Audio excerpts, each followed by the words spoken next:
What is the best work environment for introverts? Hi everybody, my name is Terrence and I'm with the Introvert Leader. Make sure and check out this entire video, as at the end I'll have an announcement about my upcoming book, Quiet Voice, Fearless Leader, 10 Principles for Introverts to Awaken the Leader Inside. So on today's video, what we're going to talk about is what is the best, most productive environment for people with introverted personalities. In society, there are a lot of misconceptions, a lot of myths around people that are more introverted, and a lot of those things, we're going to dispel some of those myths here today. And so I wanted to talk about in work environments, what is best for people that are more introverted. And so one of the things, the first one is introverts being allowed to work alone, okay?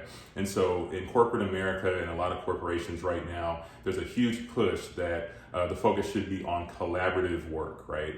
And so you see companies going to an approach of more cubicles that are more of an open office space concept. A lot of teams focus on team building, teams working together, working in unison, right? And one thing with people that are more introverted is that a lot of times the best work, the most productive work is actually done alone. This is something that Barack Obama, there was an article written on him when he was in office, and he talked about, and so people that worked closely with him when he was in office, about how his best work, most productive work was alone in his office. It wasn't around large groups of people, and he's an admitted introvert. And there are a lot of people that have introverted personalities that are that same way. I'm definitely that way, where I can be productive in a group, but at the same time, when I'm allowed that time to go off to myself and do work as well, I'm very productive in that space. And so companies and just people in general need to understand that people with more introverted personalities are gonna do better and be more productive when they're not always in a group setting. They're allowed to go off alone at times and do that work. So doesn't mean to say that people that are more introverted won't work well in a group. It's just we do need the flexibility to have that time to have our work done alone as well. And then the second thing is active listening. So this is a huge one. Companies and corporations where there are these conversations going on at a feverish pitch and everyone is interrupting each other. And what people don't realize is a lot of times people that are more introverted, they're in that room or they're on that call and people would assume, oh, this person's just quiet. They're just not saying anything, right? Well, that could be for a number of reasons. It could be that they have a lot to say, a lot they want to get out, but there's so much going on and the conversation is going so fast and they're trying to figure out how to get their words out, how to get their thoughts in between all of these extremely extroverted people, right, that are just speaking off of the fly and saying what they have to say.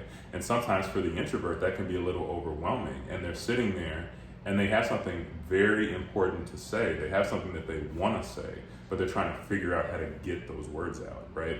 So it's very key that in organizations, in companies, that people are actively listening to each other and they're actively aware of the fact that there are people there that may have something to say, but they need to be given the room to say it. And so one thing to do is if there are people on a call or people in a room and somebody's maybe not saying anything, is asking people for their input. A lot of times with people that are introverted, when they're asked for their input, they'll give that input and you'll be amazed at what they have to say.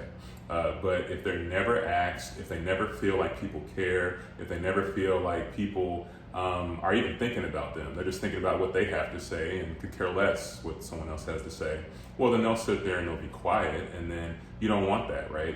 Because now they've lost that chance to add value to that room. And then ultimately it's better for the team if everyone is providing value and getting their thoughts out, right? So active listening is huge, okay? And then the last one is situations where introverts are not having to always be put on the spot. And what do I mean by this? It could be a situation where there's a meeting going on and there's some decision that, someone asks, hey, so what do you think about this? Or what decision do you want to do? What do you want to do right now, right? Well, sometimes as introverts, we need time to think. We might need time to go and really consider what's going on. I mean, that's one of the things that I've started to do in my career is if I'm not ready to make a decision, if I still want to think through the options, if I want to think through what needs to be done, then I'm not going to just make that decision on the fly. And I'll let people know, I'll say, hey, so I actually, give me about 30 minutes. Or maybe even give me till tomorrow, depending on what the decision is, what's involved. And you're going to be a lot better for it, and the team's going to be a lot better for it. Because when people with introverted personalities are allowed time to think, they're not just put on the spot, they actually are able to consider the options, consider different things. It makes for a more productive work relationship, and you get better outputs as a result, right? And so it's not to say that there aren't times where a decision does have to be made today, and you really do need to get someone's feedback in that moment, because that happens. But in general, when we're not put on the spot as introverts and we're allowed that thinking time, that makes a huge difference, all right?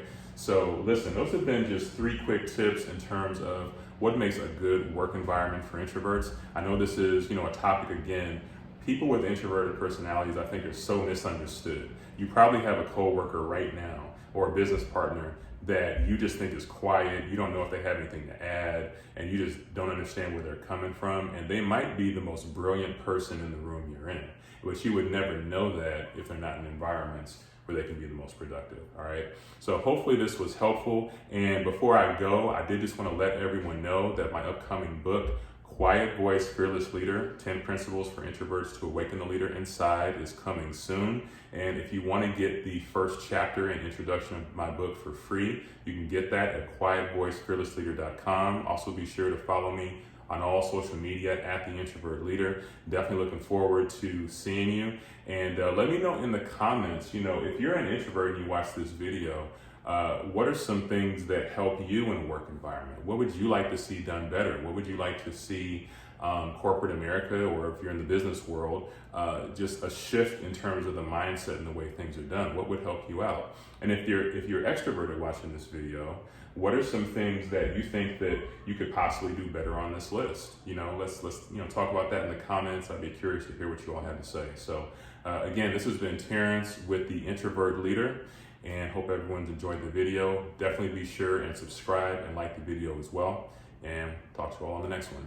God bless.